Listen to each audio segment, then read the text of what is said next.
Salut, c'est Reitnir et aujourd'hui dans les théories du taré, une vidéo un peu spéciale. Je vais vous expliquer comment pondre une théorie une théorie. Alors, pour commencer, pourquoi est-ce que les gens pondent des théories farfelues? C'est très simple. Il faut prendre deux facteurs en compte. Le premier, les gens s'ennuient. Ils s'ennuient beaucoup.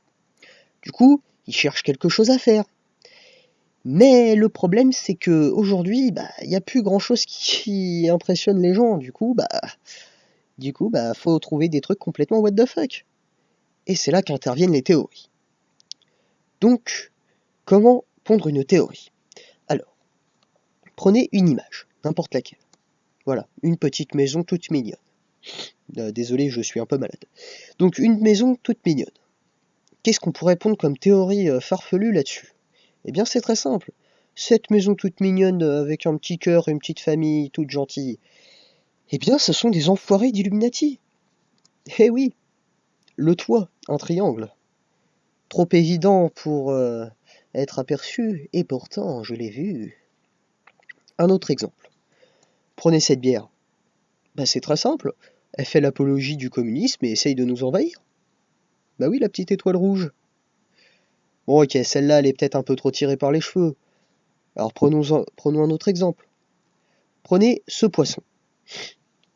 Ce poisson, pourquoi ce poisson en particulier? Eh bien c'est très simple. Quand j'ai vu cette image, je me suis dit, il est beau comme poisson. Puis je l'ai regardé d'un peu plus près parce que je me suis dit, putain, quand même, les dessins sur son corps, c'est la classe. Et c'est là que j'ai remarqué quelque chose. Vous voyez, les reptiliens, ils ont besoin de notre ADN pour se reproduire. Et du coup, pour repérer un reptilien, il faut trouver un spermatozoïde et un ovule. Et alors là, parfait. J'ai trouvé un spermatozoïde et un ovule.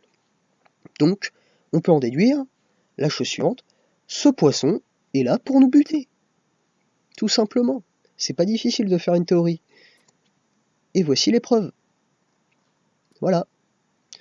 Donc en fait, pour faire une théorie, vous prenez n'importe quelle image, vous regardez un petit peu les détails, surtout les trucs dus au hasard.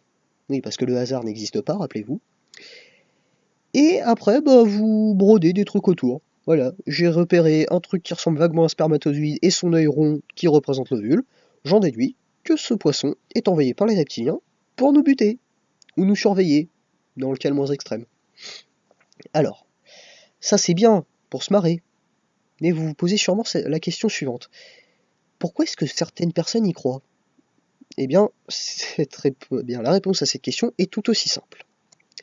Voyez-vous, quand les gens voient une information, eh bien, au lieu de se dire « ouais, mais c'est un peu de la merde ce que vous me racontez », eh bien, ils vont se taper une putain de parano et se dire « oh mon Dieu, mais c'est vrai, tout est lié !» Et c'est justement sur ça que se basent les théories du complot. On prend un truc, n'importe quoi, on relève des détails, on invente une histoire tout autour, et voilà, les gens vont forcément y croire. Parce que les gens, comme je vous l'ai dit, s'ennuient, il faut beaucoup de trucs pour les étonner, et si vous arrivez à inventer un truc totalement what the fuck, qui va les surprendre, ça y est, vous avez réussi. Vous avez pondu une théorie qui peut vivre très longtemps sur Internet. Et voilà. Donc cette vidéo se termine, j'en conviens, elle est très très courte, mais en même temps, une théorie c'est très con finalement. On prend deux éléments qui n'ont rien à voir, ou plus même. Donc on prend quelques éléments qui n'ont rien à voir, on invente une petite histoire, et après vous laissez faire la populace. Bon. Donc sur ce, j'espère que cette vidéo vous aura plu. N'hésitez pas à pondre des théories du taré dans les commentaires, et surtout, aimez cette vidéo, même si vous ne l'avez pas aimée. Allez, à plus.